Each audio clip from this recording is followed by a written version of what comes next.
Good to go. Okay, good evening and welcome to the Morrison County Board of Adjustment public hearing for April 29th, 2025. Please stand for the Pledge of Allegiance.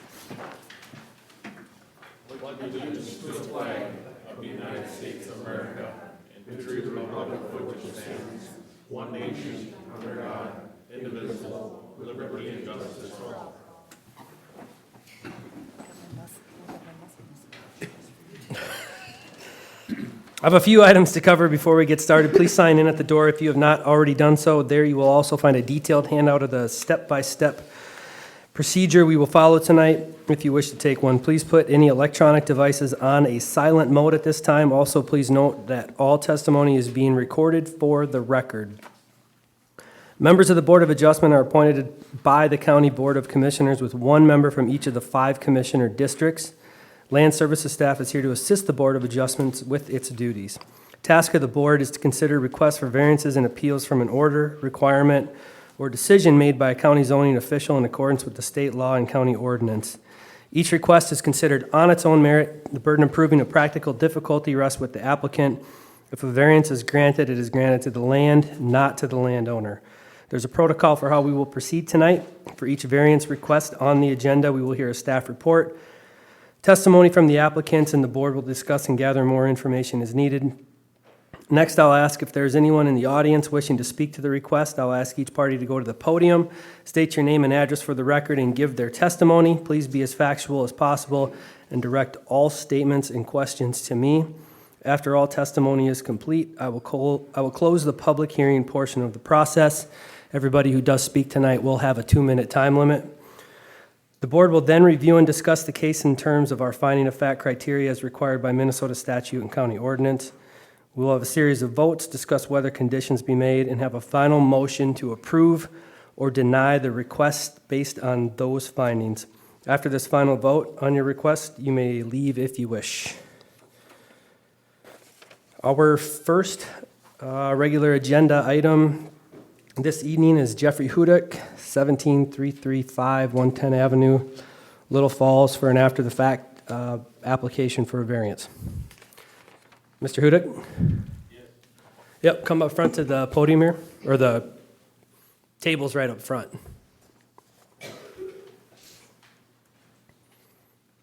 And then please speak into the microphone, state your name and address for the record. Jeff Hudak. Address 17335 110th Avenue, Little Falls, Minnesota. Thank you. I apologize. I said Hudak. Got it. Okay. Ms. Amy, staff report? Yes, Mr. Chair. This again is an after-the-fact variance to continue a Tier 1 beef feedlot within setbacks to a non-feedlot residence. The ordinance section that applies to this request is 1208.1, which requires a 660-foot non-feedlot residence setback. Here's an aerial photograph of the property.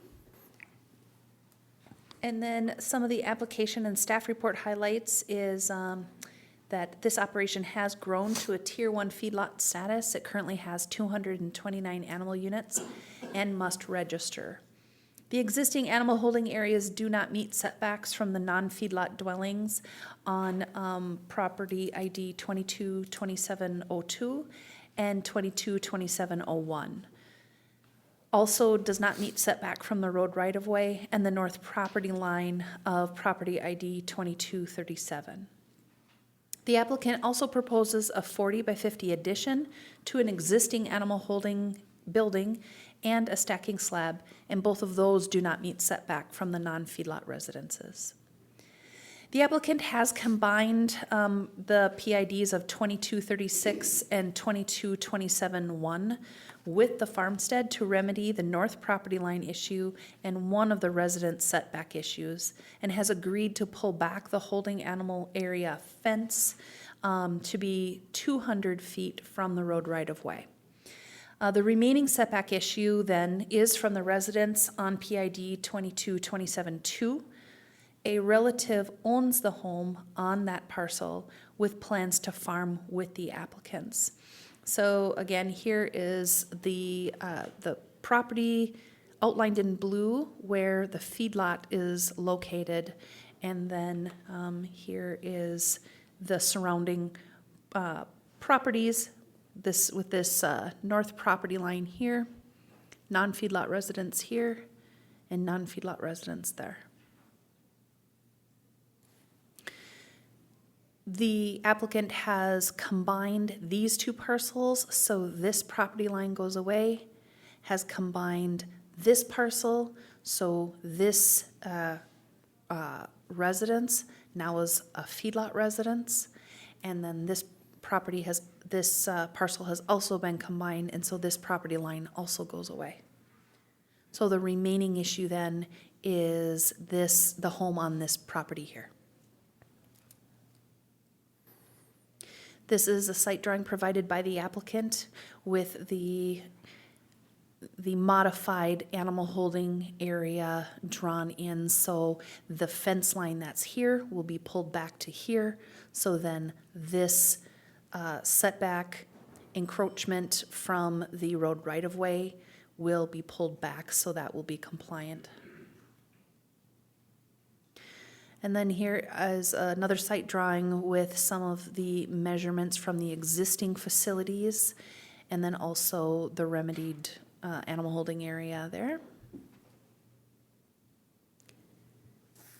And then here are the proposed structures and the setbacks from the non-feedlot residents. Then here are some site photographs taken at the viewing.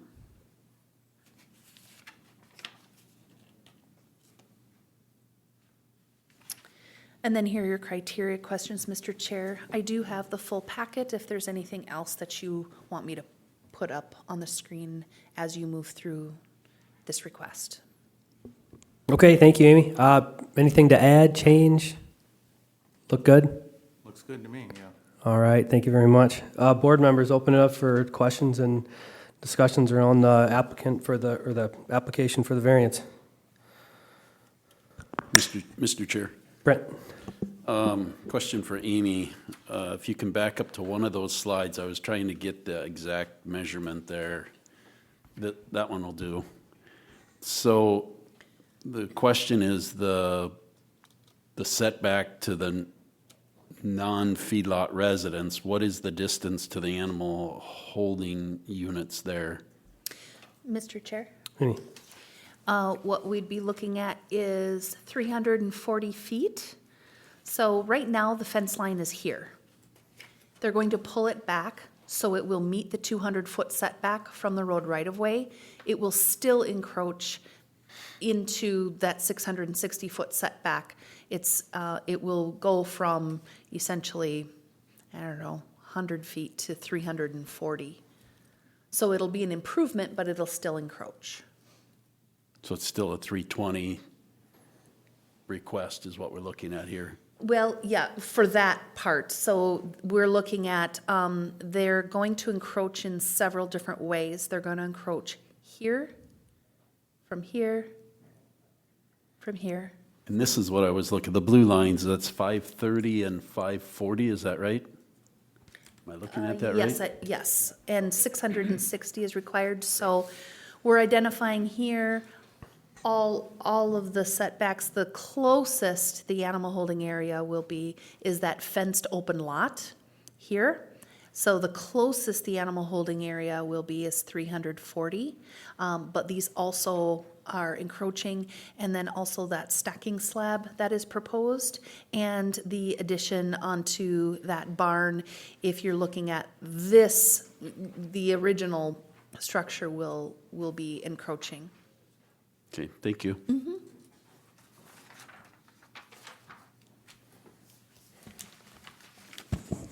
Mr. Chair, Marv? I believe, this is a question for Amy, and so you're allowed up to, 2 homes, and this is the third home that is within, that doesn't meet the setbacks, if I understand correctly? When it comes to feedlot residences, you can have two, you can have 2 residences on the same parcel as the feedlot. By combining, so let me take by combining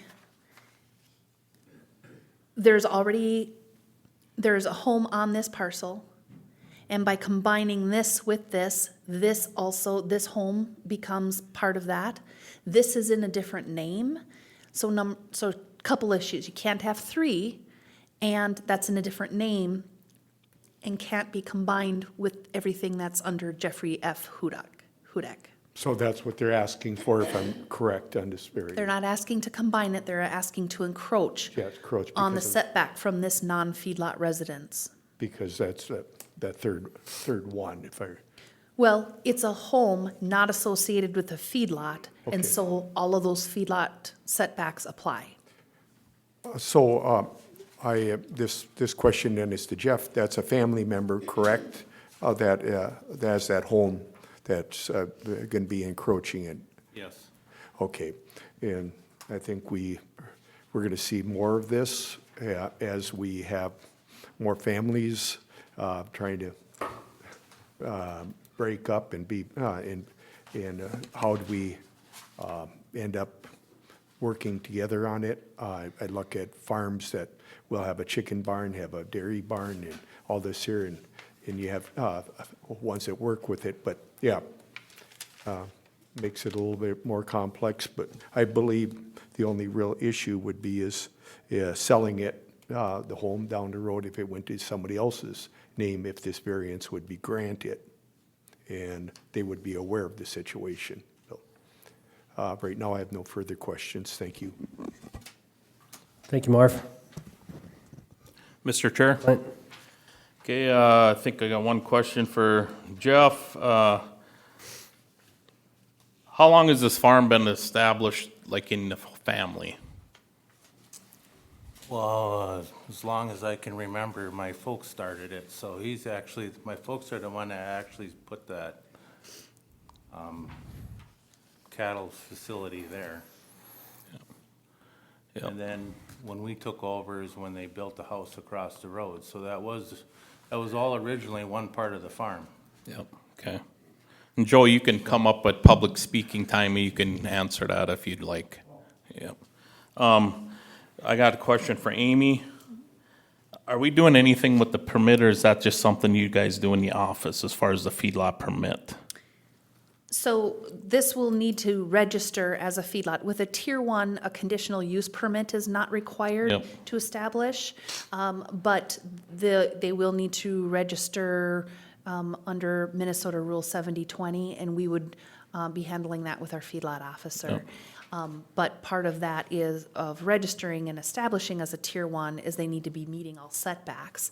Since this was never recognized as a Tier 1 feedlot, that's why we're applying the setbacks now, because essentially it's being registered as a new feedlot. Yep. Okay.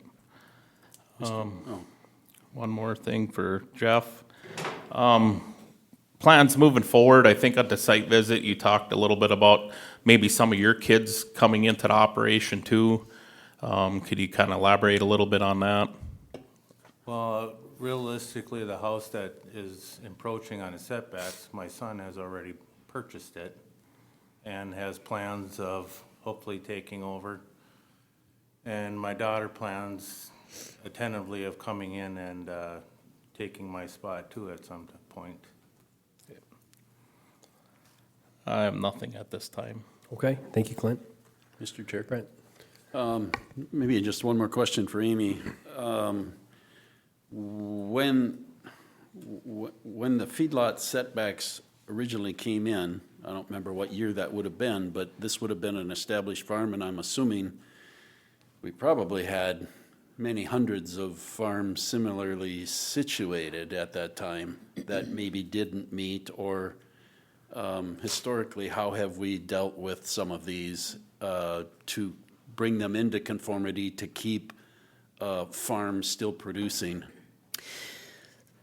Well, the tiering and the feedlot standards have been in place for quite a long time. My understanding of the history of this is the number of animal units were below the need to register at that time. Some of the buildings that are on site were not permitted as animal holding areas. They were permitted as accessory buildings and have since been repurposed for animal holding as their operation has grown. So this one is a little bit different because when standards go into place, if they've already legally established what they've got going on, then we're working with them on a existing nonconformity. This one we're not treating as an existing nonconformity because they weren't at tier 1 numbers when those regulations went into place.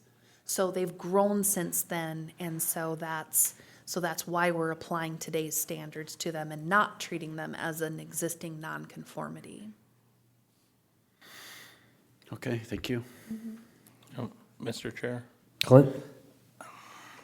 I don't know if you're gonna get a question out of this, but it's something that's not, I don't know, I'm confused on a little bit, so bear with me, it's gonna take me a minute because I have quite a bit to read. But I think it's kind of something to think about as we're moving forward on this process.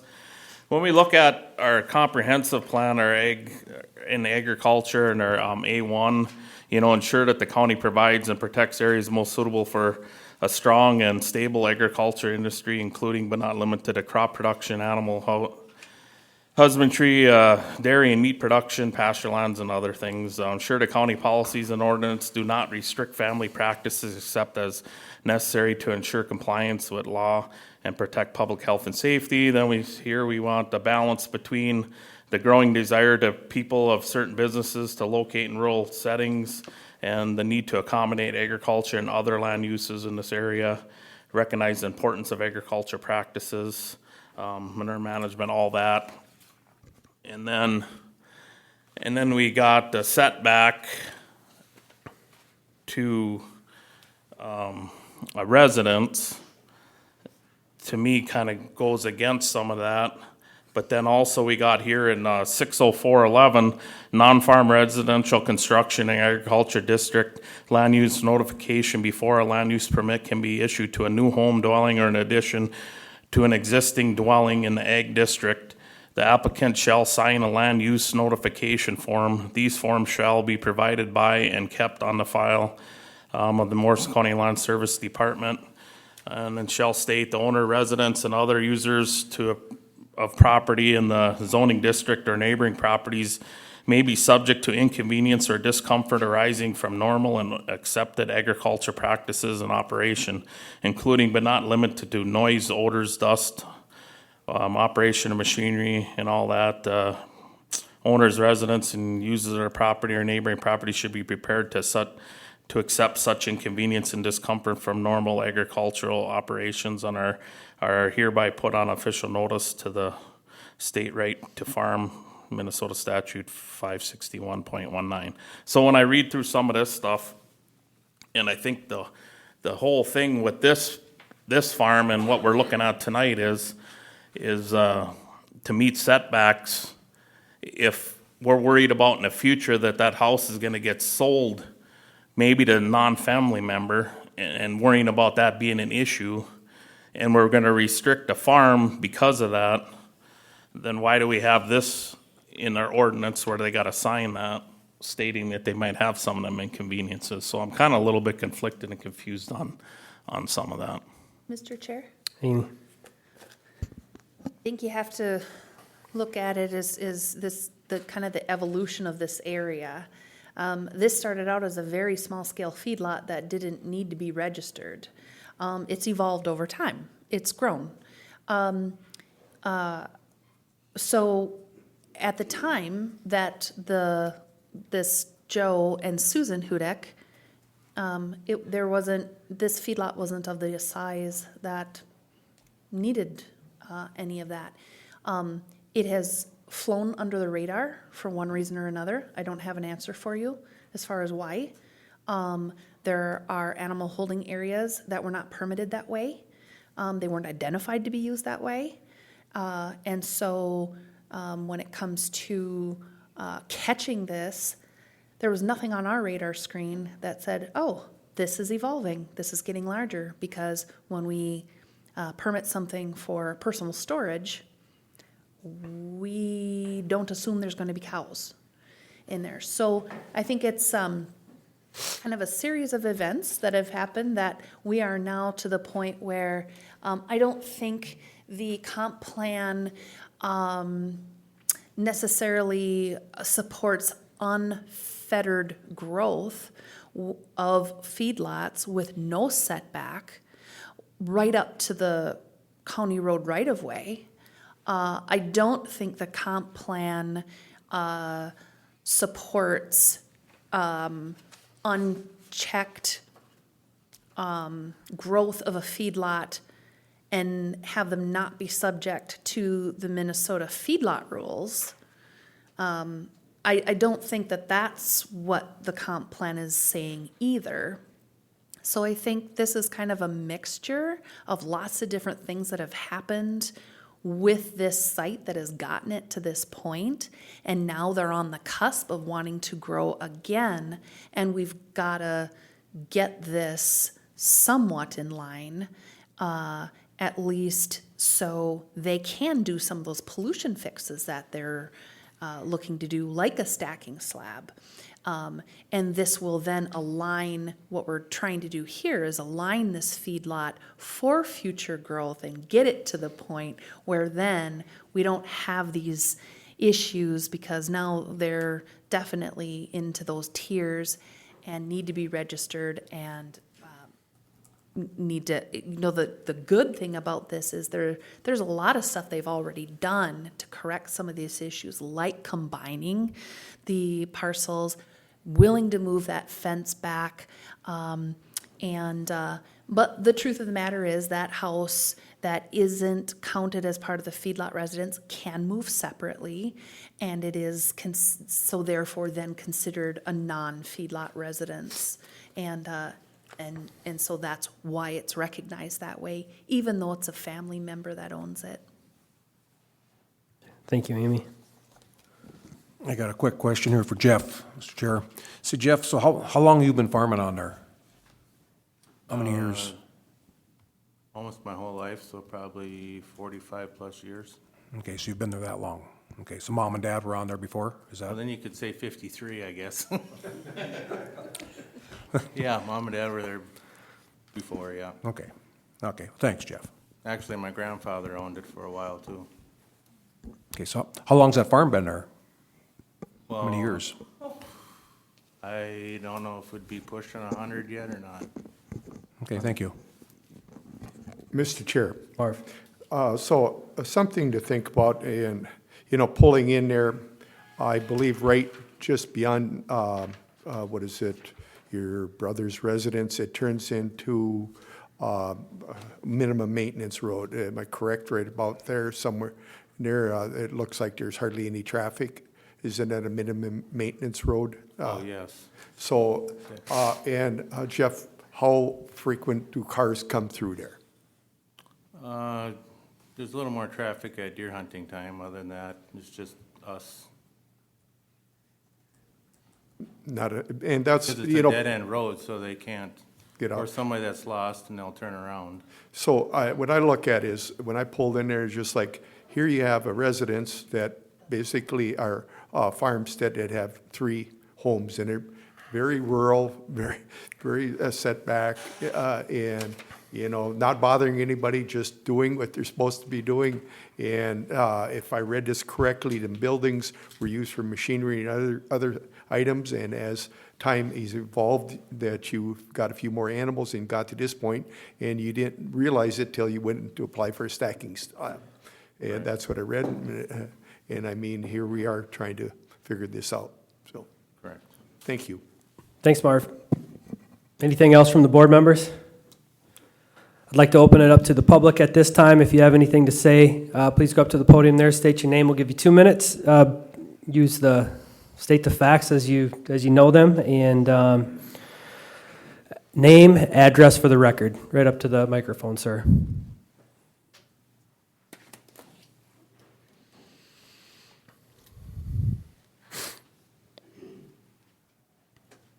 Yes, sir. Thank you. I'm Dave Becker. My address is 16449. I live east of Little Falls, but I owned a farm across the road, a little bit west of the Hodek farm. I've known the Hodeks for 50 years, and my wife has known them all her life. But so I'd like to urge the board to vote and approve this variance to continue a feedlot. The thing is, if you vote it down, that might put Jeff out of business and be another small farmer going under. So those are my comments. Thank you. Thank you, sir. Any additional public comment? Yes, ma'am.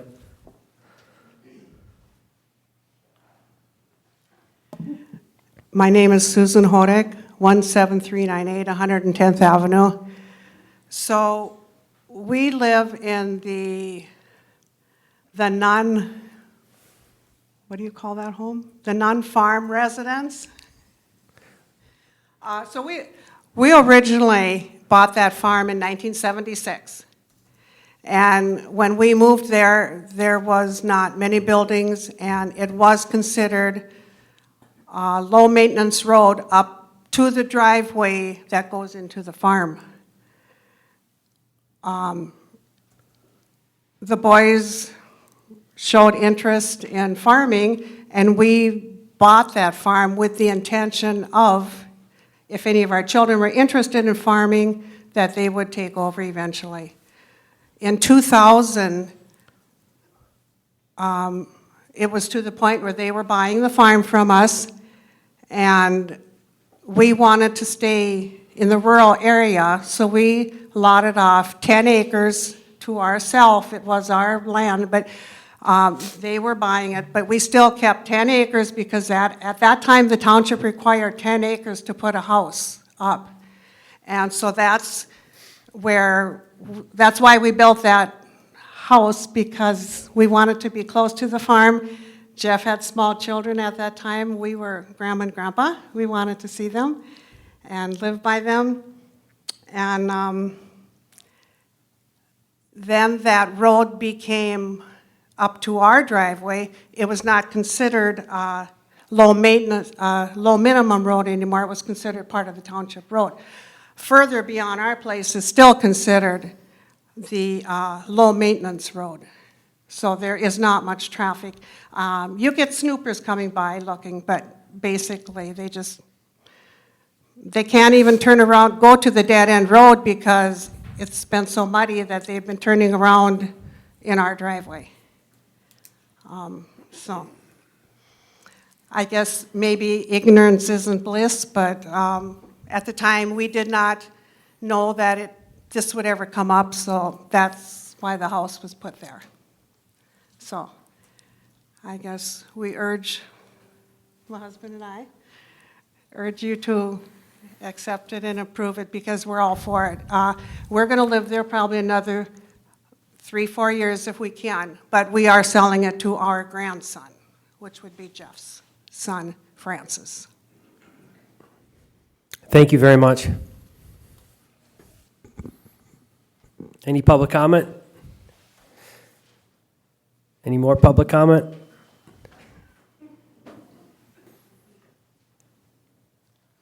Sarah Schultz, 11512 170th Street. I am the sibling to Jeff and Jared Hodek. We also have property that line, I don't know my directions, their fence line. We are 100% in support of this. We're very proud.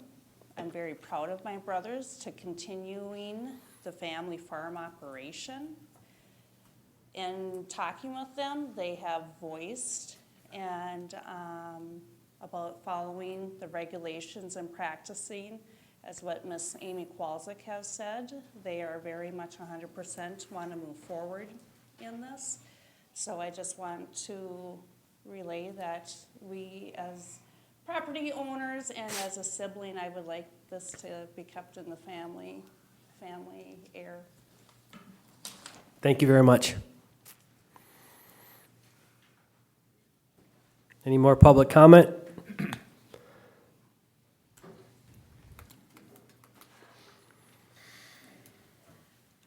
Hi, I'm Sadie Hodek. I live 21584 Ginger Road, so I actually don't live at the farm right now. But I would like this to go forward because I have interest in taking over the farm as well as my brother. And I and my brother would like to go forward and keep on the generation of the Hodek farm. I actually kind of initiated this whole thing to get the manure management in place and everything, and that's kind of where we're at in the situation. So, but I would definitely urge with it because we are really wanting to do this, and it's something in our future and in my kids' future as well. So, thank you. Thank you very much.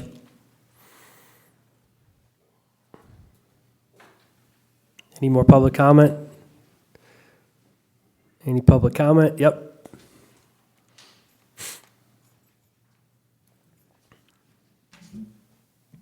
Good evening, sir, and board members. James Thomas Hodek, 16334 70th Avenue, Little Falls.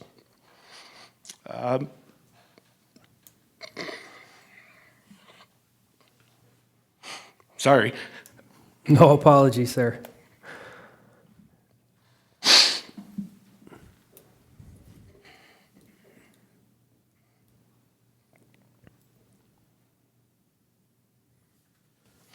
I didn't want to do this. I usually am not like this, but usually I'm pretty professional. I was a foreign officer in the military, a chief warrant officer. But so Jared and Jeff, my older brothers,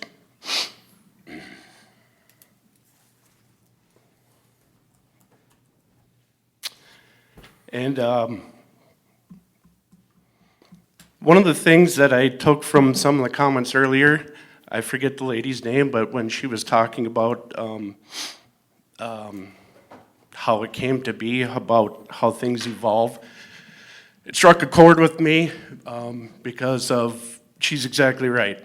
Farming has evolved over the years. I remember my dad using a 4-row wide row planter and doing what he could with a little 50-horse tractor. And my brothers have evolved, and they're, running narrow row, 8-row planters with 200-horse tractors. So, yes, the farm has evolved that we grew up on. Yes, originally, obviously, but the thing about it is, to me, in my mind, is they're willing to do the right thing now. They're trying to comply and do the right thing, which I commend them for. I would strongly encourage the board to approve it, just because I know personally, going through extreme events in your life, if this did not get approved for my two brothers, it would destroy them and their family. So I strongly encourage the board to please approve this. Thank you. Thank you, sir, and for your service as well.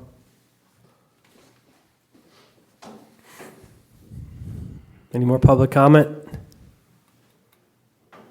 More public comment? Last and final time, any more public comment? We will close this section of the meeting to the public and bring it back to the board here to discuss the finding of fact criteria questions. Unless there's anything else hanging out there. Okay, on to the questions.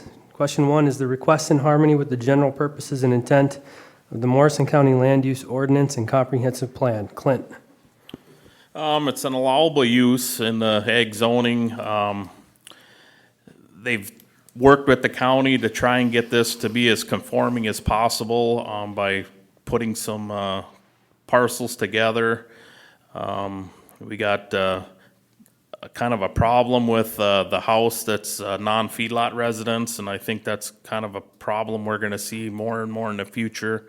When I look at this and meeting the setbacks and the layout of this particular property, and then the location of this property and what they're asking for, I don't think that the ordinance is wanting to restrict them from not continuing to operate. So we do have rules in place and we have setbacks in place for a reason.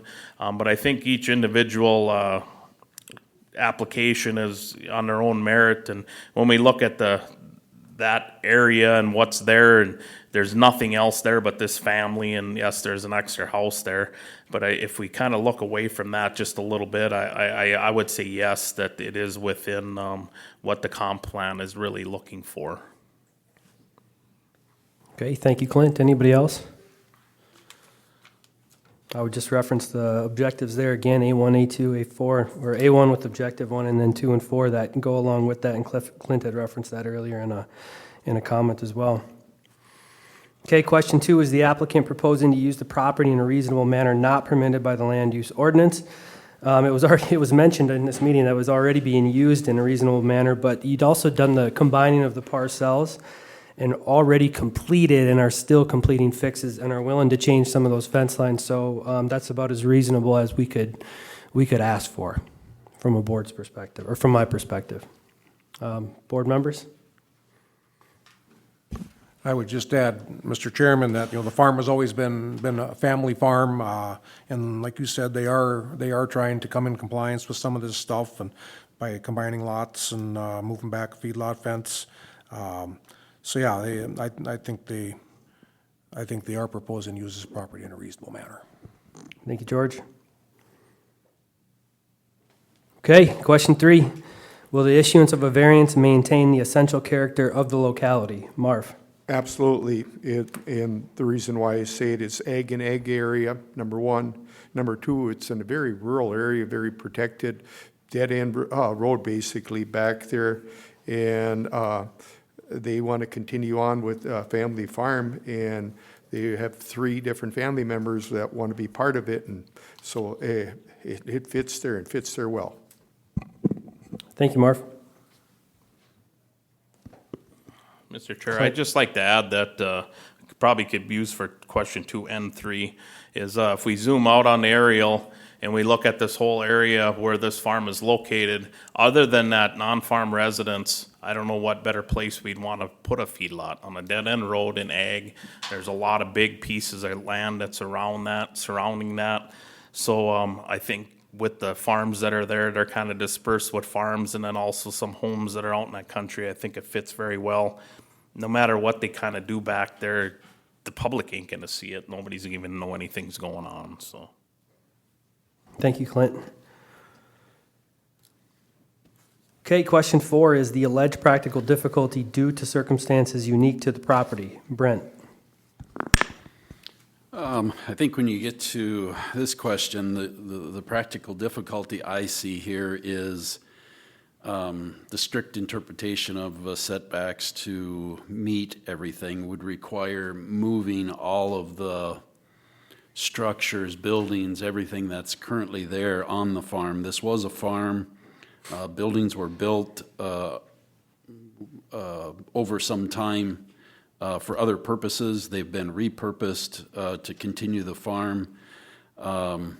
It's not really practical to move all of the buildings to try and meet the new and current setbacks, which are sometimes a moving target. I mean, they've been 1,000 feet, now 660, so that moving target is something. So I think when we talk about the practical difficulty, it's just that, trying to meet all of this now after the fact is unique to this property, because that would be impractical to do.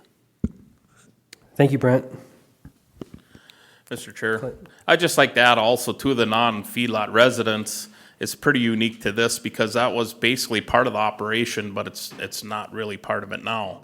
And, that's kind of restricting some of this stuff, and I don't know how we combat that, but I just think that part's part of this practical difficulty in that too, because it has been a family farm, and everybody had a place to live and all that, and now as people age out and time out and move on, here we got a residence that it's kind of actually hurting the farm instead of it benefited the farm for all them years. So just that, I think that's part of the practical difficulty also. Thank you, Clint. Okay, question 5. Is the need for the variance created by actions other than the landowner or prior landowners? George? Well, I think this variance request was created by time, was created by cropland preservation, created by family farm preservation and farm growth going into the future. I think all those factors play into why this variance need was there, and the fact that, stuff hadn't been, I guess they haven't kept up with the times, basically on the feedlot, registering the feedlot and all that stuff. So it was created by a multitude of things. Thank you, George.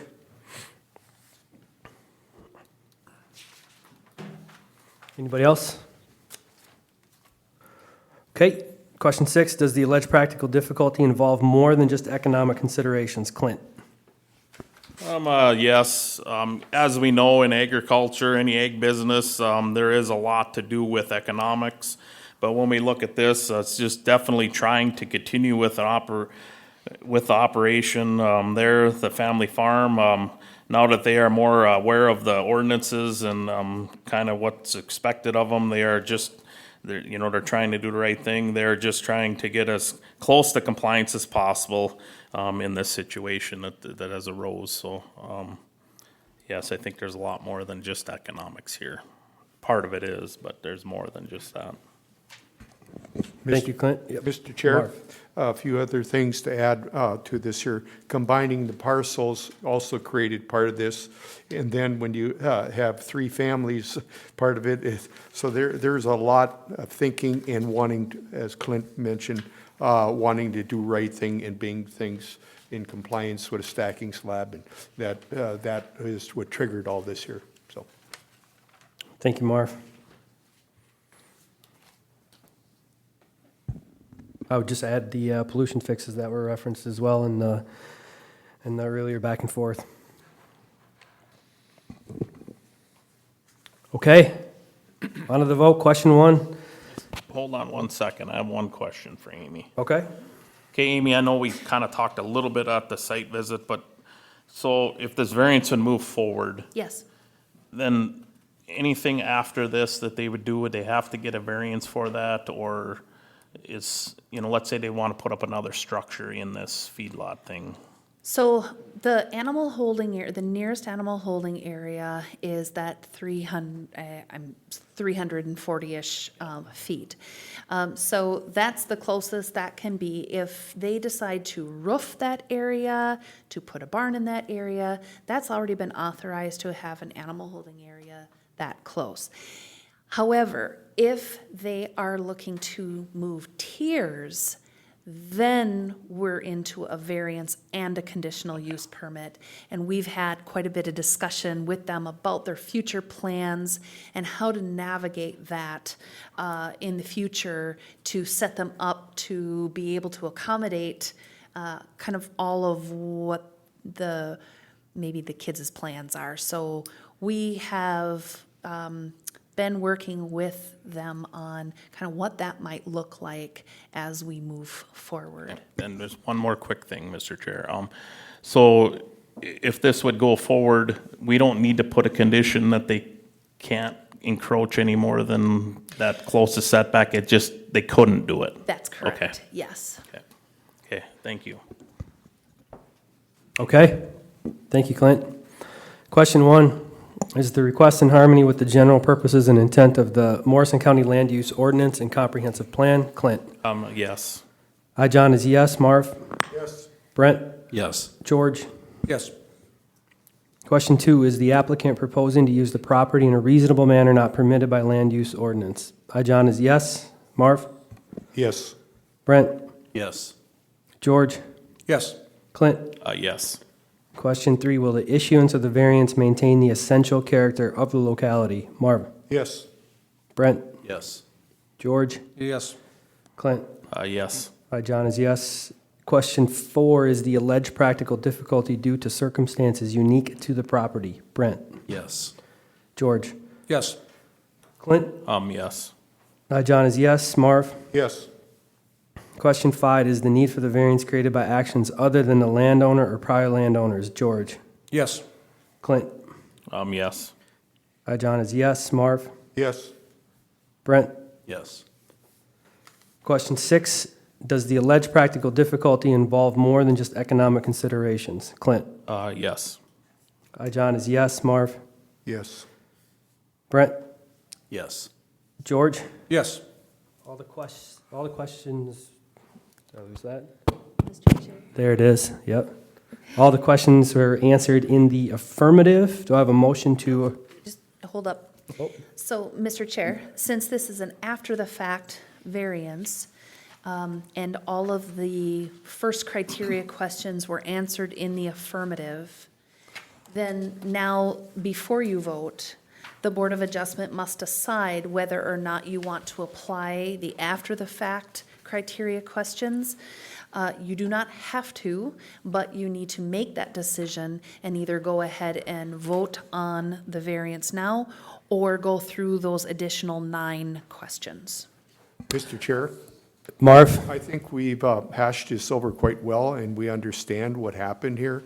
And I'm asking that we forego going through these questions. So those that agree with that, yay or nay? Brent? Yay. George? Yay. Marv? Yay. Clint? Yay. John is yay. Right, then, Mr. Chair, you can go ahead and ask for a motion. Can I get a motion to approve the variance as requested? Mr. Chairman, I'd make that motion to approve the variance. I'll second. Motion was made by George, seconded by Clint to approve the requested variance. All in favor? Brent? Aye. George? Aye. Marv? Aye. Clint? Aye. John is aye. Yeah, the variance is requested. Thank you for your time. Approved. Requested. It's approved. And continue to Thank work you. with Amy Yeah, and so Land you'll just Services con- there. Yep, so reach out to the feedlot officer as far as for next steps for registration and everything else, okay? Oh, I thought this was, okay. Yes, but you still need to register the feedlot now, so this clears the way for you to be able to register, and so you'll still need to do that, okay? Thank you. Thank you, sir. All right, next on the agenda is Bauer Dairy Real Estate LLC. Please come up and state your name and address into the microphone, and we'll get started. Sean Bauer, 27679 Nature Road, Royalton. Okay. Ms. Amy, staff report? Yes, Mr. Chair. Again, this is a request to construct a calf barn within setback to a non-feedlot residence. That's the theme tonight, I think, gentlemen. The ordinance reference for this one is 1209.1, and that does require a 660-foot setback from a non-feedlot residence.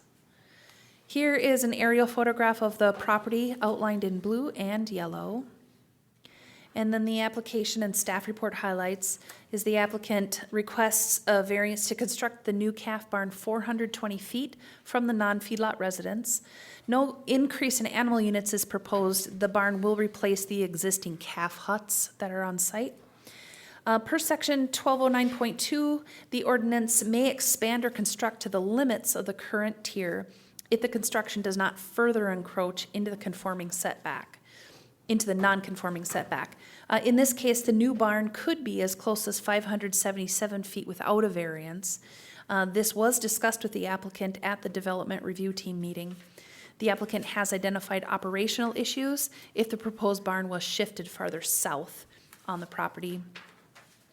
The applicant has combined the two property ID numbers that make up this farm to resolve the property line setback issue. And the neighbor to the north did provide comment in favor of the variance request. So again, here's an aerial photograph. Here is the neighbor that provided comment, and this is the home that is also being encroached on. The proposed calf barn is right here. These properties have been combined, so this property line essentially has gone away. So that has been remedied. Here is a drawing of the proposed location and then the setback from that residence.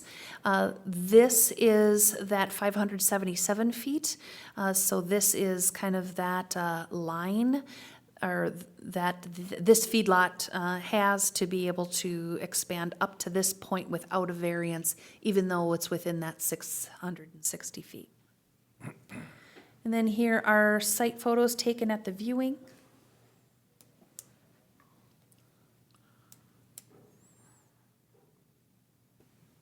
And then here are criteria questions, Mr. Chair. Thank you, Amy. Anything to add or change? Will that look good? Sound good? Sounds good. Okay. I'll open up to the board for questions, discussion. Mr. Chair? Clint? This question is for Sean. At the site visit, we asked you, but I don't remember what the answer was. So what was your reasoning why you didn't want to build it at that 577 feet where it would line up with the front of the milk house, or? Because if we would pull it more to the south, that would set the kid, well, if the kids decide to take over, they wouldn't, and if they do decide to expand, they would be pretty much limited.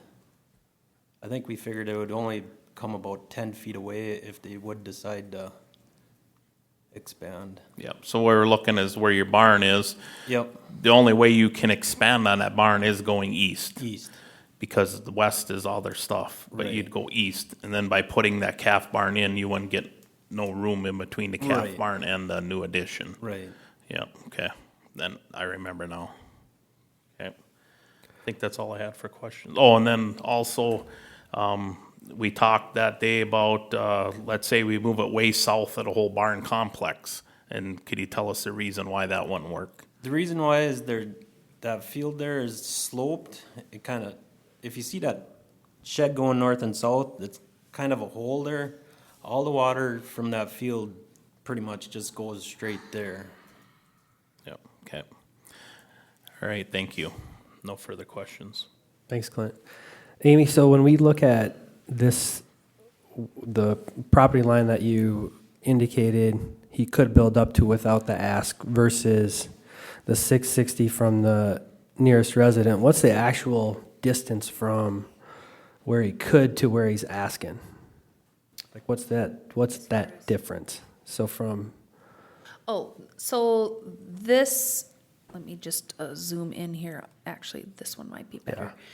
This is 577 feet from here, and this is 420. So, okay, so it's 100 and, yes, so roughly about 100 or so feet okay, difference there. okay, perfect. Thank you. So, Mr. Chair? Clint? So basically, you could move the barn a little farther south and not go all the way to the 577, you know, be even, because that would pinch you in pretty tight. So what's your thoughts on if you moved it just a little more south? I don't know if it makes a lot more difference being 420 or 450 or 475, but. No, that field is tiled, so it might move south even more. It kind of, because we want to either build right on the middle of a tile line or in between them. Okay, I remember that. Okay, thank you. Mr. Chair? Amy? So essentially, this is the farthest north you're Yes. proposing, is that Yes, correct? Okay. yes.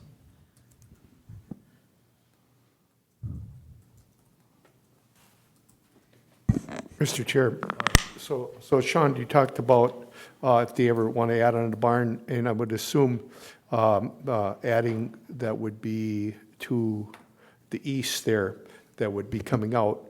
And the reason you don't want to put that calf barn more south and to, well, okay, you could keep it where it was at, Amy, please. Thank you. Here, you wouldn't probably have adequate room for machinery, and going through there, you could bump them pretty easy, I'm guessing. Right. Yeah. So another thought that you're thinking about there. Okay. Yeah, thank you. Thank you, Marv.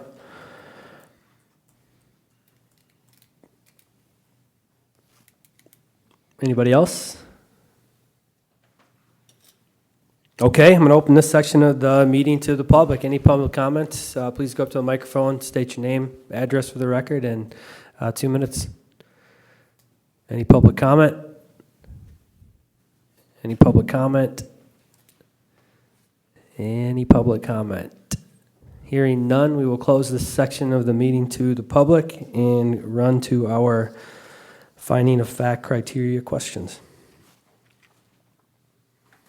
Okay, question 1, is the request in harmony with the general purposes and intent of the Morrison County Land Use Ordinance and Comprehensive Plan? Yes, if you reference the staff report here, and with the no changes plus, or I'm sorry, with not too much feedback on from the people that were at that original dirt meeting, plus the agriculture goal A1, objective 1, A2, and A4, similar, well, from a setback perspective, similar to the previous application here. Plus where you're actually located here, we're talking not a lot of feet, and now with combined parcels, so it's more than in harmony with the general purposes and intent. Opening it up. Okay, question 2, is the applicant proposing to use the property in a reasonable manner not permitted by the land use ordinance? Marvin. I believe he is, and the reason why, he's forward-thinking, and as we see over and over, these farms, especially dairy, the margins are tighter, and these sites are getting larger, and as he didn't want to think about, put his children, if they plan on taking it over, in a bind so they can't add on, and then looking about possibly putting it to the south, and the lay of the land doesn't really allow it to do it, and then talking with the neighbor, knowing that it would be encroaching on the neighbor, and neighbor's fine with it. So I believe that definitely is using in a reasonable manner. Thank you, Marv. I just had to add a couple things. One is, we put this calf barn in, it's, any openings to it, it's actually 100% confinement, and anything open is gonna be to the south, away from the neighbor that they're encroaching on. And also the other thing to think about is, he's doing away with the calf hutches, which, calf manure probably isn't as much problems on the dirt as we would have like a bunch of fat steers or some bigger animal. But when we look at cleaning up and taking away some of that, maybe what we would say contamination, to put it into a building that's 100% confinement, I think that kind of follows ordinance and what the county's looking for taking care of our land and our water and all that stuff. So I just wanted to add them things to that statement. Thank you, Clint. Question 3, will the issuance of the variance maintain the essential character of the locality? Brent. I think it does. We're looking at agricultural production land here that isn't really going to change other than the footprint of the structure itself. Going away from the calf huts and going to a calf barn is just a natural progression of farming in today's age. So he needs to continue to work the farm and the land, and that's exactly what he's doing here. So I don't think it's going to change anything from the standpoint of the essential character of that locality. Thank you, Brent. Question 4, is the alleged practical difficulty due to circumstances unique to the property? George. Yeah, I think several factors contribute to the practical difficulty. There's a creek to the west and the southwest that flows west of the farm site. The drainage area to the south limit the available buildable area unless they're going to put it out in the middle of a farm field, which we try to preserve farmland. Also, building a calf facility at the 577-foot mark would also complicate future expansion of the dairy facility itself. Thank you, George. Anybody else? I'll throw the applicant's answer in here for the record. The feedlot and building were put there in the 1970s when the feedlot rules were not in place at that time. Okay, question 5. Is the need for the variance created by actions other than the landowner or prior landowners? Clint. Yes, the proximity to current operation and the lowland to the south kind of dictate a lot of that. Back in the 70s, that was before this applicant was in operation. Yes, it was prior landowners, but I think just the way the land is, some of the ordinances that changed over the years. One thing that I'd just like to add that hasn't been said yet is, yeah, they're encroaching on the non-feedlot residents, but they do meet their 200-foot setback from the road right away. So I think that's another thing to note, that's kind of a positive. So that's kind of my answer for question 5. Thank you, Clint. Okay. Question 6, does the alleged practical difficulty involve more than just economic considerations? And I'll go back to that one. And just going back to the applicant's answer there around convenience, water, electric hookups, the best available site to build the calf barn. Obviously, you're taking productive land out of production by doing this and looking at potential future growth. Those are some of those categories that are separate from the economic considerations. Mr. Chair, Clint. I'd just like to add that, they actually put some forward thought into it for, the future expansion, but also, to try and get this building to fit. He don't know exactly how many feet it's gonna be, but he's not gonna be any closer than that because of the tile lines and things like that. That's a big part of agriculture today, not wrecking them and doing them things. And so I just think that adds to this whole application. Thank you, Clint. Mr. Chair? Brett? One other thing before we move on. In reading through the items of discussion from the DIRT meeting, there was talk from Shannon to make sure that there's a plan for the water runoff. I don't know that we discussed that anywhere up until this point, but maybe it's something we should consider before we vote. Mr. Chair? Amy? I do recall that conversation, and I also recall that the applicant then talked about how the water moves on that property and how he kind of has that natural drainage way. So when that water moves, it runs to that south and kind of naturally runs there. And Shannon, after having that explained, Shannon understood that it already was, he was already taking advantage of the topography of the land and that natural drainage. So I think that got discussed and answered adequately in the DIRT meeting. Yeah, and from the site visit, I can kind of see that, so it makes sense. Thanks. I'll just quick state that when we were at the site visit, he did talk about the ditch that was there. Right. And then we talked about that a little bit, and even his future plans on building a barn, how he could put a culvert system underneath that barn so he could still drain that water away from that calf barn area. So I do remember that conversation from last Friday. Thank you, Clint. Okay. Yep. On to the questions and vote. Question 1, is the request in harmony with the general purposes and intent of the Morrison County Land Use Ordinance and Comprehensive Plan? I, John, is yes. Marv? Yes. Brent? Yes. George? Yes. Clint? Yes. Question 2, is the applicant proposing to use the property in a reasonable manner not permitted by the land use ordinance? Marv? Yes. Brent? Yes. George? Yes. Clint? Yes. I, John, is yes. Question 3, will the issuance of the variance maintain the essential character of the locality? Brent? Yes. George? Yes. Clint? Yes. I, John, is yes. Marv? Yes. Question 4, is the alleged practical difficulty due to circumstances unique to the property? George? Yes. Clint? Yes. I, John, is yes. Marv? Yes. Brent? Yes.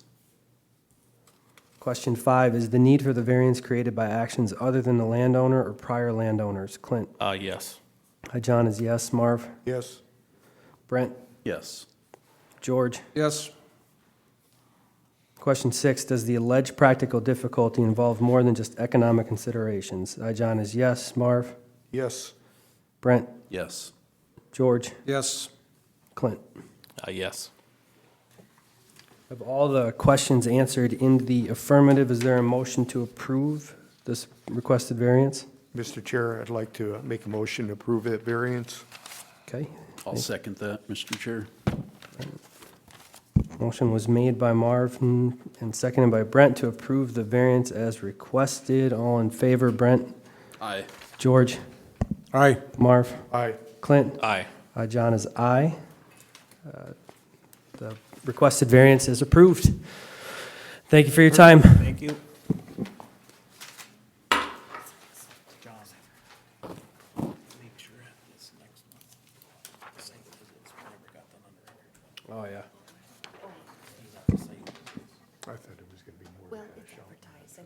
it's okay. Oh, yeah, you don't want mine? Okay, agenda item number 3 is the Tex Richmond Property LLC, Michael Browen.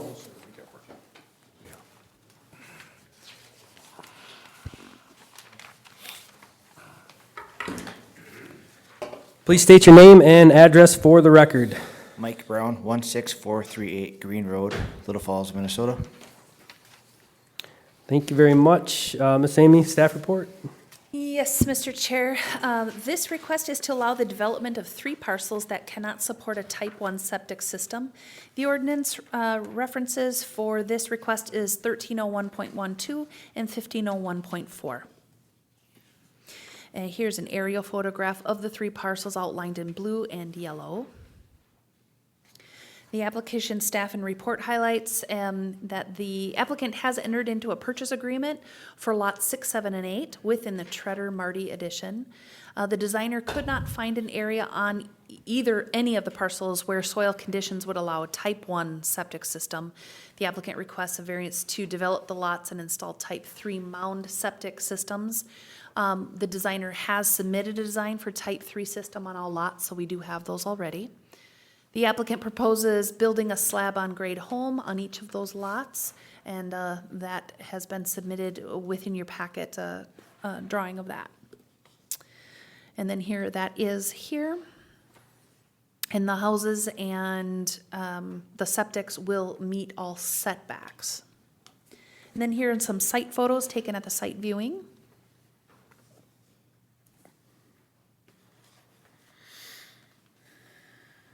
And then here are criteria questions, Mr. Chair. Thank you, Amy. Anything to add or questions? Look good? Look good, yep. Okay. I'll open this up to the board for questions, discussion. Mr. Chair. Marv? First, you accidentally missed that the site visits were on Friday the 24th, or note on these other ones here, but things happened, we were quite busy, so we all attended, I believe, correct? Thank you very much, yes.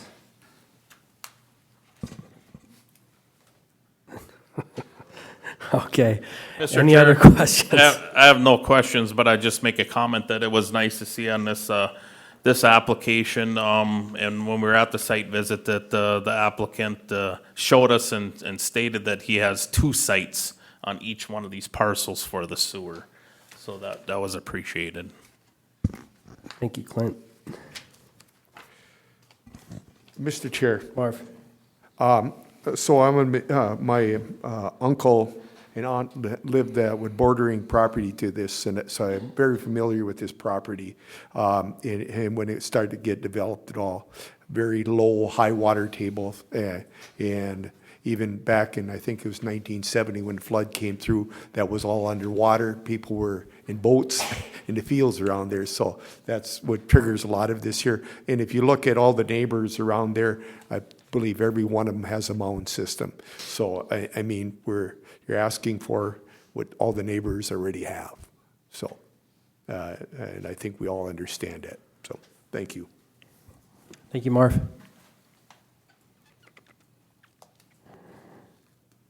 Any other questions, comments?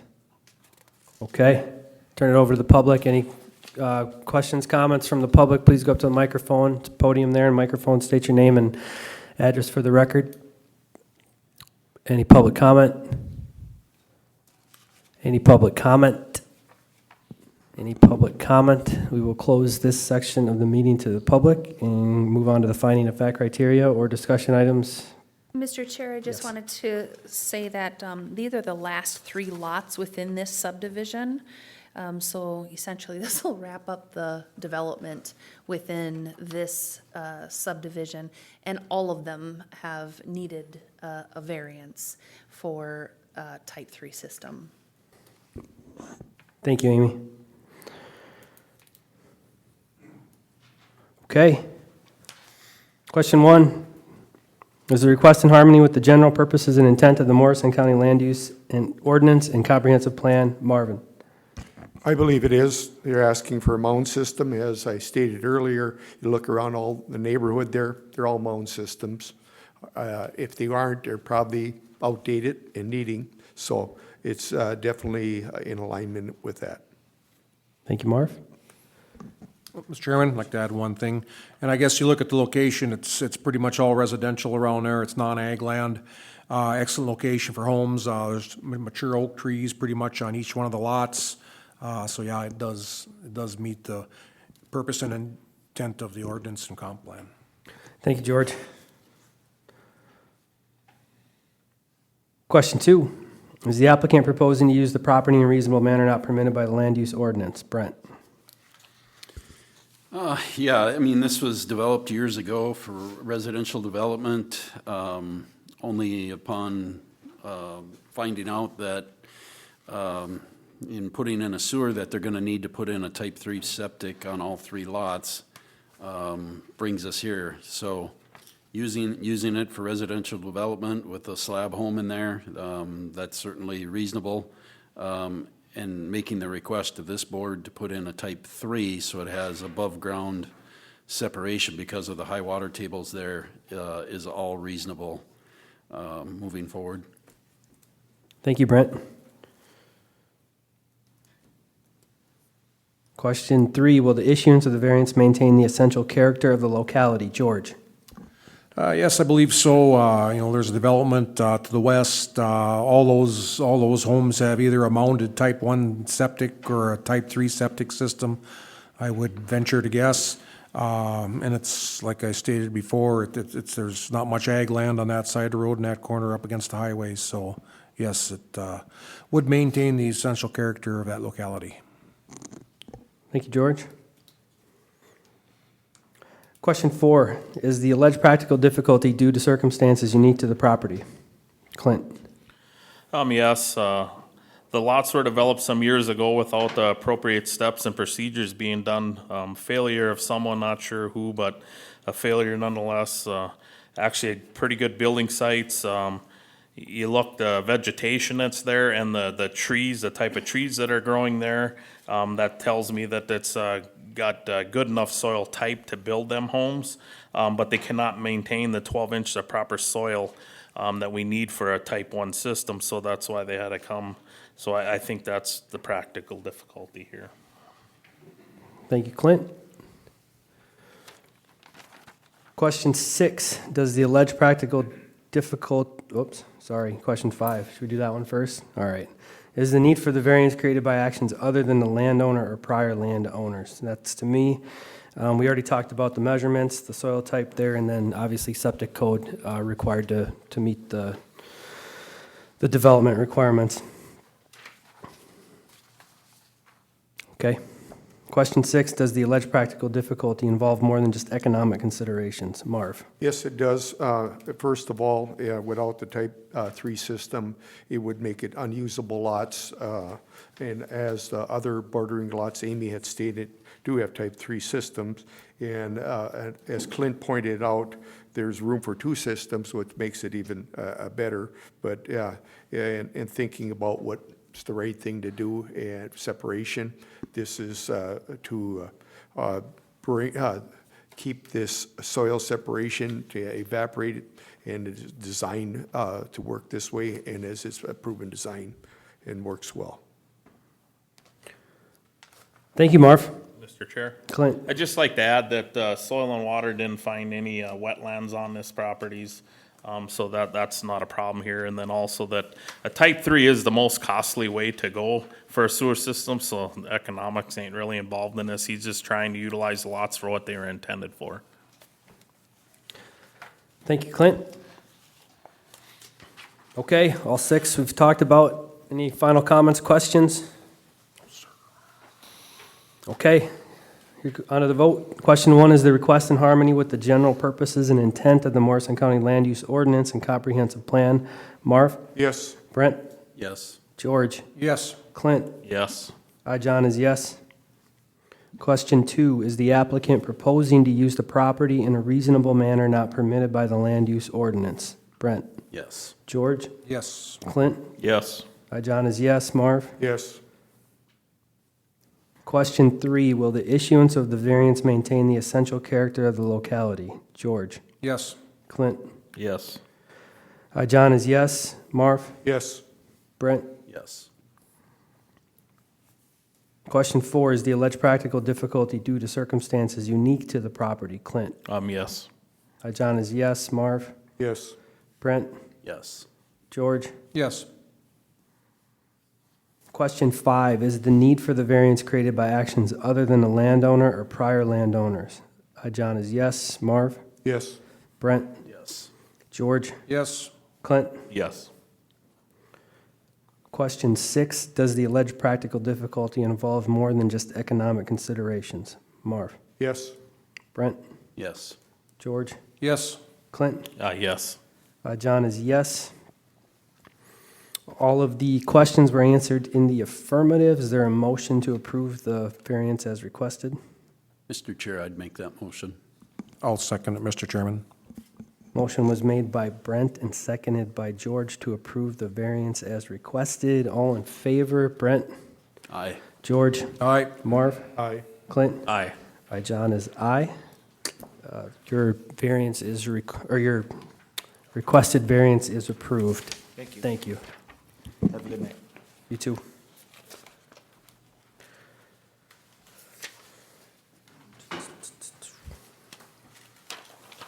Okay, last agenda item for the night. David and Karen Van Heel. Of course. Have a seat at the table there, and then names and addresses for the record, please.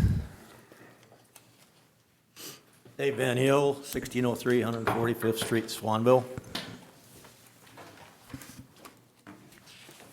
Brent Loagi, 351 Burlington Circle, Marshall, Minnesota. Aaron Evans, 14835 Crow River Drive, Rogers, Minnesota. All right. Thank you very much for being here. Staff report? Yep, Mr. Chair, this is a request to encroach on the property line and non-feedlot resident setback with a biofuel plant. The ordinance section that applies to this is 1233.1E, and that requires a 1,000-foot setback from non-feedlot residences and a 200-foot setback from property lines. Here is an aerial photograph of the property outlined in blue. And then some application and staff report highlights is that the applicant proposes a manure-based biofuel plant on this feedlot operation. However, the 200-foot setback from the north property line and 1,000-foot setback from a non-feedlot residence cannot be met. The applicant requests a variance to place the plant 70 feet from the north property line and 470 feet from the non-feedlot residence, and then all other setbacks will be met. The consultant has indicated poor soils are shifting the location of the digesters further to the north, and the applicant owns the home the biofuel plant will encroach upon. If the variances are granted, the property owner must apply for an interim use permit to establish the biofuel plant, and the applicant would address the plant details a little bit more and also the other performance standards during that application. Here is some site drawings provided by the applicant. And this is with the soil boring information, or locations, I should say. And then here's a photo, some photos of the site taken at the viewing on the 24th.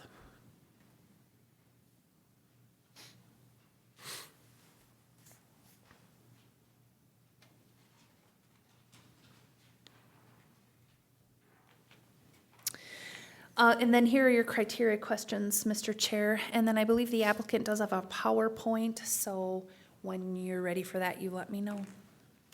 This is the moment in time where we'll ask, is there anything to add, questions to the report? So I'm assuming that's what we're going to go through now.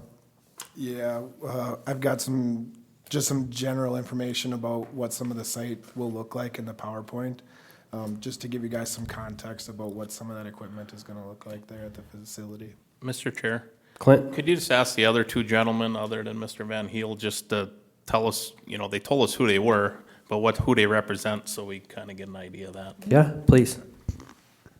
Brent Loagi again, so I'm a consultant engineer at Central Crop Consulting. Yeah, Aaron Evans. I'm the owner of Biogasco, which is a Minnesota-based renewable natural gas company We specialize in smaller scale, which in this case, under 2,000 head is smaller scale in our field. And so smaller scale dairy operations where we physically install the anaerobic digesters, which sounds like a big, fancy name, but really all it is a concrete tank with a cover on it in which you put manure. We do a couple other things like heat and agitate, but that's really all it is. Further, then we process the raw gas. The raw gas in the digester is approximately 60% methane and 40% CO2 with a small amount of H2S, hydrogen sulfide. And the way we do that is we use water similar to the way you have pressurized water in a Coke can or pop can, and the CO2 bonds to the water under pressure, and so that removes the CO2 from the gas, leaving you with, as well as the H2S, leaving you with approximately 100% methane, 98, 99% methane, which is the exact same gas that's in your natural gas pipelines. In this case, on-site is Greater Minnesota Gas, and they've been kind enough to allow us to connect directly to their pipeline. Couple of other, I'm getting a little off. Keep going. Okay, I'm getting a little bit off of who I am and who I represent. Right. But just a few more tidbits. As mentioned, we explored numerous soil sample locations, and unfortunately, this is the only place on site that is suitable and physically located in proximity to the manure collection and sand separation. In addition to that, when we look at the proposed ordinance for renewable natural gas and biogas, just a couple notes. So there's really only 4 or 5 farms within the county that would be suitable for this infrastructure. And, you're looking at Silver Streak and Enchanted and Rainbow, of course, and York. And, none of those have feasible pipeline connections either. So that's kind of what is, in addition to the other characteristics, one thing that's special to Dave's farm is that pipeline on site and a very accommodating natural gas company, Greater Minnesota Gas, who's letting us connect at a fair price. I heard a lot of comments throughout the last hour or so about clean air, clean water, clean land, protecting land, protecting the environment, and that's really what this system does. Is it prevents all that methane, which is created regardless from entering the atmosphere. Instead, it's collected and used for in industrial and transportation purposes. So we're not just creating renewable energy. We're also solving a problem, in terms of emissions, odor, et cetera. And that's happy to take questions as well.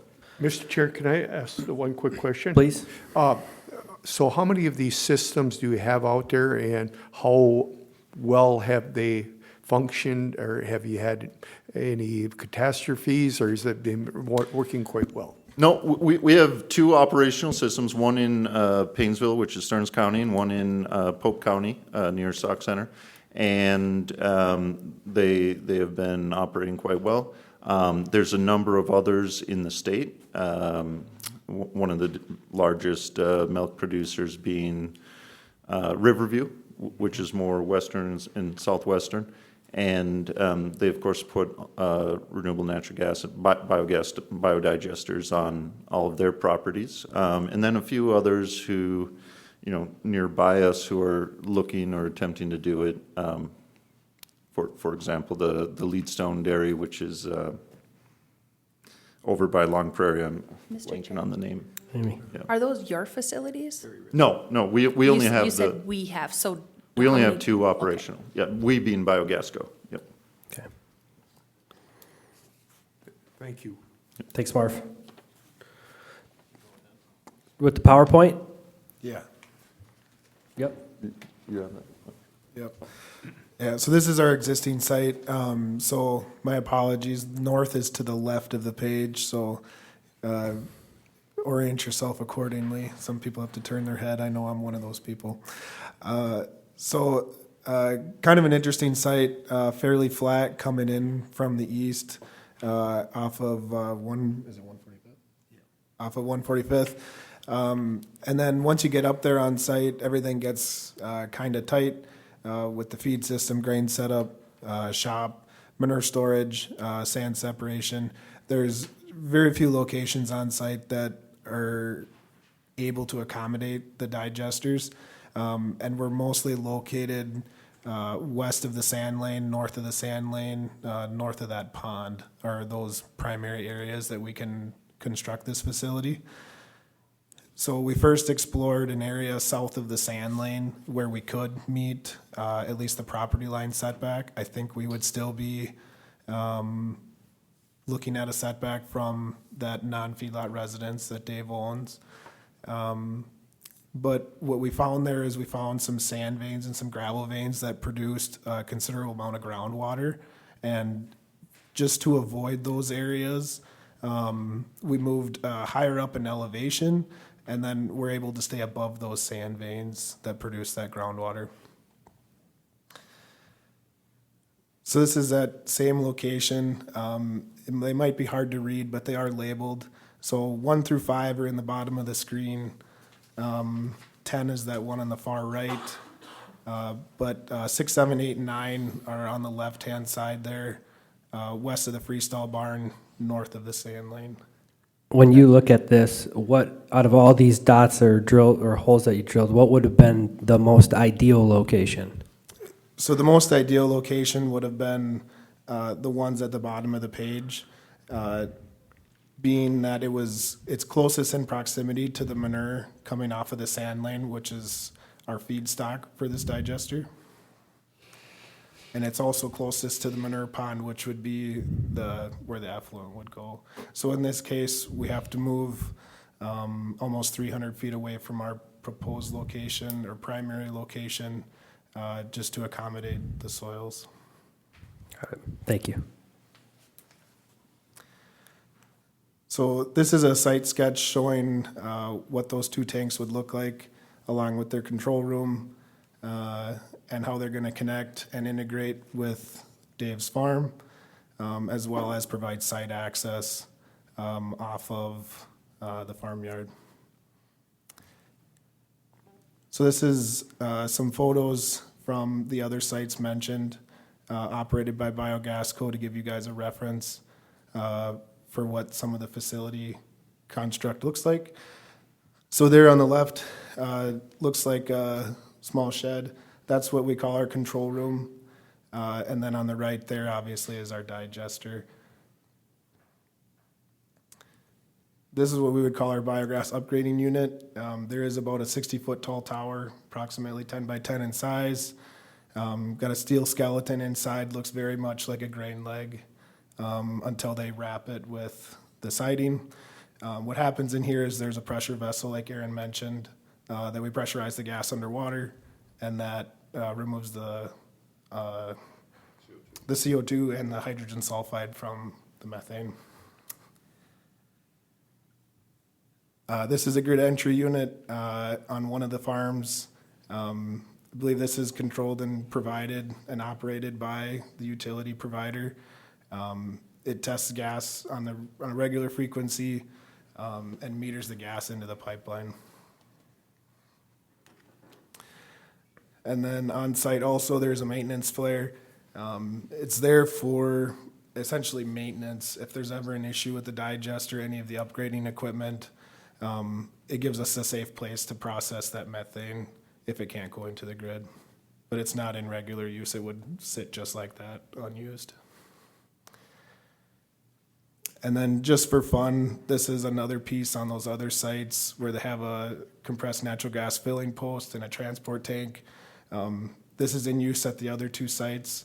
Won't be used at this particular site because we can go right into the pipeline, but this is what it looks like when we use Bluetooth pipelines. Virtual pipelines. Virtual Bluetooth. Yeah, yep. So that, just to be absolutely clear, this is not an element that would be on Dave's site, but it's just for information only.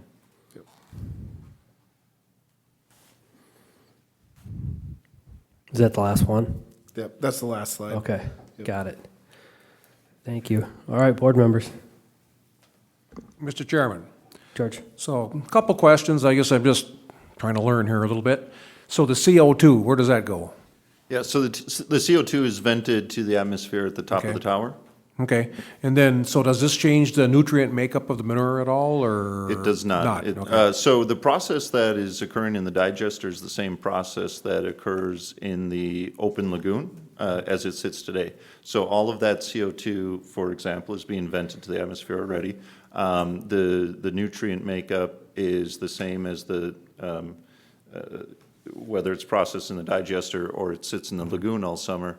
When it's spread on the field in the fall, it's identical. Okay, so to add to that as well, so the nutrient makeup in the manure, N, P, and K, nitrogen, phosphorus, and potassium, it moves through the digester unobstructed. So the things that come out of the digester are hydrogen sulfide, H2S, and then methane, CH4. So they don't come out as gaseous forms, they move through. But what does change is some of their nutrient availability. Sometimes that nitrogen can be found to be more available first year when we compare first year availabilities from raw dairy manure versus a digestated dairy manure. Okay, so basically, all we're doing here is we are capturing the methane. That is all we are doing. Correct. Okay. Correct. Okay, thank you.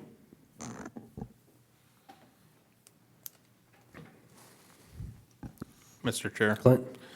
Okay, so you're proposing, whether it be the standpipe or the shed that you need or whatever, everything that's involved in this, nothing would be closer than 70 feet to that side property line. That's correct. Okay. Which is also to say that nothing would be closer than the current barns. Yep. Yeah, some of the current barns are located closer than that 70-foot to the same property line. Mr. Chair. Marv? Amy, do we have a comment from the neighbor property of being encroaching on?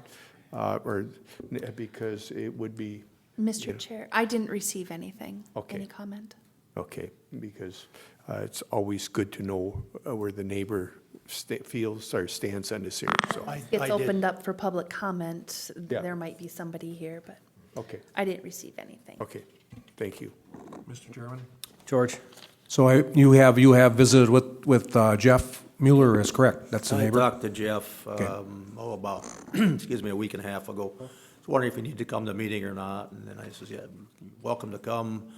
He says, well, I have three concerns. One is possibility of explosion, and these folks are saying the CO2 is what's in fire extinguishers, so there's not a likelihood of any kind of explosion. Two was why we needed to put it that close, and we told them that. And number three was about property values. And I explained to them that anything around cattle, property values are higher than where there's not cattle. And he seemed to be okay with it, but I thought he was gonna come tonight, but he did not. Yep. I welcomed him to come. Yep. Thank you, Dave. Mr. Chair, a lot of this is going to get vetted in the interim use permit. There are some performance standards around some of these concerns, so the applicant will be coming in with more information regarding some of that. Mr. Chair. Clint? Amy, can you let us know where that non-feedlot residence is? Yes.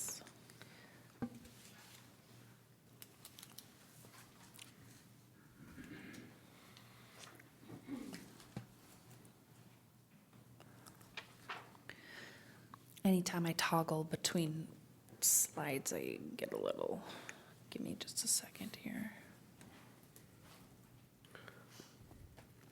That's all right. We're ahead of schedule. We drove right by it.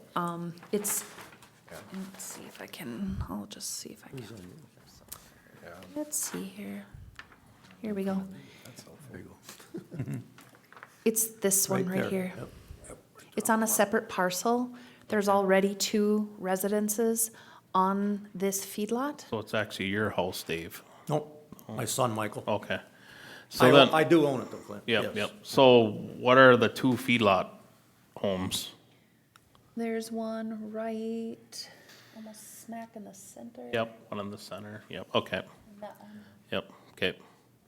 So it's ineligible to be combined, and it can move separately from the feedlot. It's not tied to the feedlot. So that's why it has that non-feedlot resident status. Okay, I just wanted to make sure, because there was several homes there. I want to know which one it was. Yep. So, thank you.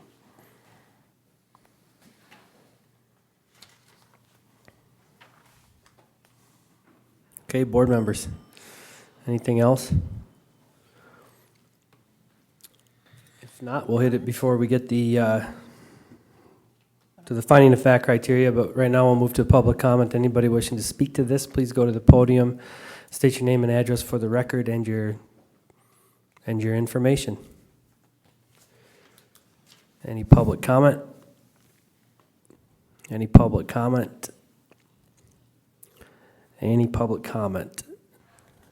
We will now close this portion of the meeting to the public and move on to the finding of fact criteria with the board members here. Anything before we get started? Mr. Chair. Marv. I see under items of discussion of, I don't know if I could go back to this here, it is to see if the neighbor would be willing to sell some property so they meet the setbacks. Was that going down, did you ask Jeff about that? Oh, I didn't ask him directly. I did say, anytime you want to sell it, it's worth a lot to me. That's all I said, yeah. Okay, so it was He's aware. indirectly. Yeah, he's aware. He's indirectly asked. Yep. So, thank you. Okay. Moving to the questions regarding establishing an anaerobic manure digester facility within the setback to a side property line to be within the setback of a non-feedlot residence. Question 1, is the request in harmony with the general purposes and intent of the Morrison County Land Use Ordinance and Comprehensive Plan? Brent. I think considering that this is going to be something that's going to be placed roughly 17, 18 feet in the ground, it's going to be 26 feet high above the ground. You got to have suitable soils for it to be there. And the request here is to make sure that they're able to put it in a place where it has suitable soil. And I think that's what really brings us back to, is this within harmony of the general purposes of the land use ordinance? We certainly wouldn't want something placed on poor soil and having a poor foundation and having issues with water contamination or runoff or anything else. So coming forward with a request, asking to place it and asking for a variance to a setback is in harmony with the general purposes of the Morrison County Land Use Ordinance. And so in that regard, I think it is. Thank you, Brent. Mr. Chair, Clint. I would just add that the applicant did a wonderful job in answering these questions, so I'd like to kind of go, my question for question 1 is a lot of what the applicant said, but, it does not meet the side property line setback or the not feedlot resident line setback, but the applicant believes that this proposed project is in harmony with comprehensive plan. This project will have a direct improvement to odor mitigation and local air quality improvement. This is also emerging technology that has proven successful in neighboring counties and throughout the state. And but I believe it's something that's going to be moving forward. When we look at this particular one, yes, it encroaches on the neighbor's side setback, but when you look at it, it's down that road, maybe the neighbor would want to sell some of that for a house. Can't anyways, can't meet setbacks to the farm if this is not here, if this is here or not. So I think when we look at all them things, I think for them reasons, I believe that this kind of mitigates the encroachment on the side property line and the setback to the non-feedlot residents. So that'd be my question, or my answer for question 1. Thank you, Clint. Question 2, is the applicant proposing to use the property in a reasonable manner not permitted by land use ordinance? George? Yes, I believe so. The property's very rural. It's at the end of a road. The barn and stuff already encroaches on the property line. Had the soils for the preferred location been suitable for the proposed facility, it would have met at least the property line setback, probably not the house setback, but it would have met the property line setback. So I believe this is a reasonable request, not permitted by the land use ordinance. Thank you, George. Question 3, will the issuance of the variance maintain the essential character of the locality? Clint? Again, I'll refer to the applicant's answer to this. The entire facility will present and blend well visually with existing farm structures such as barns, silos, excuse me, grain bins, grain elevator legs, and grain legs. The site grading will also blend into the existing site grading. When we were out there and we actually got to view it and look at it and see how much is going to be in the ground, and just the kind of the drop off and where that is, that kind of helps this site a lot, so that it's going to fit right in there. People ain't even going to really know what's there, unless they go down that dead end road for some reason, So that'd be my answer to question 3. Thank you, Clint. Question 4, is the alleged practical difficulty due to circumstances unique to the property? That one's to me. We've gone over this in the presentation in the PowerPoint. There's the only suitable site from a soil perspective in regard to the gas transfer transmission or collection altogether. And those two things alone from an environmental perspective are the only answers you need. Okay, question 5. Is the need for the variance created by actions other than the landowner or prior landowners? Marv? I believe so, and as Clint stated, and I'll state too, nice job filling out this here and what you had written down, and I'll use what you written down. Unsuitable soils were encountered in a preferred facility location, and it had not been if it had not been for those conditions encountered, we would not have met the property, or we would have met the property setback. And as we looked at that lay of the land and everything else and pointing it out, this makes sense where you're putting it. Thank you, Marv. Question 6, does the alleged practical difficulty involve more than just economic considerations? Brent? Yeah, I think it does. We heard about the unsuitable soils, finding the most ideal place for this to be put. It's going to be costing more in piping, more in pipes. Having one location better than another for placement. So economic considerations aren't necessarily the biggest factor here. The biggest factor here is probably the soils and making sure it's in a suitable location. So it has more than just economic considerations. Thank you, Brent. Mr. Chair, I just got one thing. It's probably for the whole application. We might say, well, can't meet setback because they don't got the suitable soil where they would like to do it. Well, then why even have it? But when we look at putting this digester in and what it's going to do for the area as far as odor elimination, it's going to provide some renewable energy. It's going to benefit the farm, but it's also going to benefit the whole area. I think the county. So when you look at that, I think that outweighs the thinking of, well, you can't meet setbacks. So is that really a practical difficulty because of the suitable soils? Yes, it is, because I think this is a very good benefit to not only the farm, but also the whole community. So I don't know where that fits in this, but I just wanted to make that comment. Thank you, Clint. Mr. Chair? Marv? I find this kind of interesting too, because I used to work for Minnesota Power, and they were looking at things like this in the past, and I find it quite interesting. So I'm looking forward to having one in the county and where this site is. It makes a lot of sense. So, thank you, Marv. Okay, on to the vote. Question 1, is the request in harmony with the general purposes and intent of the Morrison County Land Use Ordinance and Comprehensive Plan? Brent? Yes. George? Yes. Clint? Yes. John is yes. Marv? Yes. Question 2, is the applicant proposing to use the property in a reasonable manner not permitted by land use ordinance? George? Yes. Clint? Yes. John is yes. Marv? Yes. Brent? Yes. Question 3, will the issuance of the variance maintain the essential character of the locality? Clint? Yes. John is yes. Marv? Yes. Brent? Yes. George? Yes. Question 4, is the alleged practical difficulty due to circumstances unique to the property? John is yes. Marv? Yes.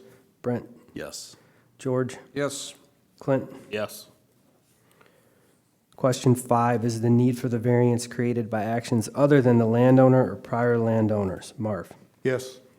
Brent? Yes. George? Yes. Clint? Yes. John is yes. Question 6, does the alleged practical difficulty involve more than just economic considerations? Brent? Yes. George? Yes. Clint? Yes. John is yes. Marv? Yes. All the questions have been answered in the affirmative. Do I have a motion to approve the variance as requested? Mr. Chair, I'd like to make a motion to approve this variance. I'll second that. Motion was made by Marv and seconded by Clint to approve the variance as requested. All in favor, say aye. Brent? Aye. George? Aye. Marv? Clint? Aye. John is aye. The variance is requested. Approved. It's not requested. The variance is approved for the second time. Thank you very much. Have a great night. Thank you. Thank you, and see you soon for the interim use. Yep. Yep. Thank you. Thank you. Do I have a motion to request the, no, I'm kidding. New or old business? Mr. Chair, I don't have either. Okay. One thing, just, I don't want to waste time, but, so being we had a few of these tonight, I just had a question. I was thinking, okay, so we get somebody's houses, there's multiple houses on these farms, and we only allow 2, okay, I understand that, whatever. Is there a reason why we can't, I understand we don't want a conditional use permit of that, but why couldn't we do like an interim use permit to allow more houses on some of these farms? Because that would be dated, and then let's say the farming operation changes to a different ownership, then they'd have to go through that process again, so we keep track of it. But why wouldn't we, some of these operations, the size and scale that they're getting, housing's a big thing for them also. I'm not saying we want 10 houses on one little parcel, I'm not saying that, but, Yeah, oh, well, it would require an ordinance amendment. Okay. Because since we don't offer that, we would need to. okay. It's just, being we had some of these tonight, I was thinking of that, that's all. Yeah, I think it just depends on kind of what you want to, what you want to be looking at there as far as housing density and housing, if you want to look at farming or housing for farm-related activities differently than for, yeah. So I mean, it would require an ordinance amendment, which is absolutely a conversation that we could have.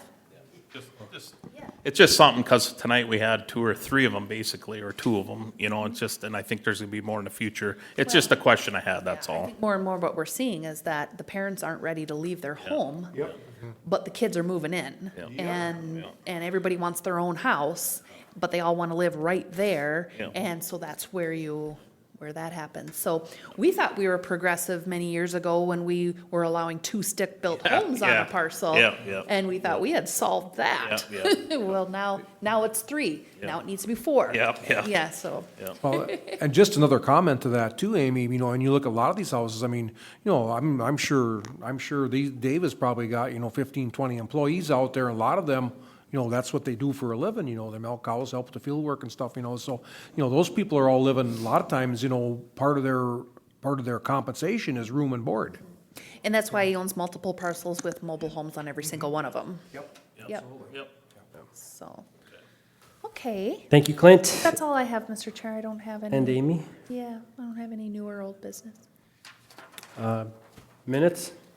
I got a question. on the minutes. Yep. So on that, that Tetrick, we had a condition on there. So do we normally not put the conditions in the minutes, Amy? No, it should be. Is it in here? I don't add that, I've never added the minutes, but it does say including conditions. Yes. Okay. I just wanted to make sure that, We capture that in the findings, so when I draw up the findings, then that condition gets spelled out, and then it Okay. also gets recorded on the property. okay, okay, good. I just wanted clarification on that. Thank you. I'd make a motion, we approve the minutes. I'll second it. Motion made by Clint, seconded by George. All in favor? Aye. Aye. Aye. Aye. Aye. Minutes approved. Make a motion, we adjourn. Second that? All in favor? Aye. Aye. Aye. Aye. Aye. Meeting adjourned at 7:53 PM. Weren't gonna say it.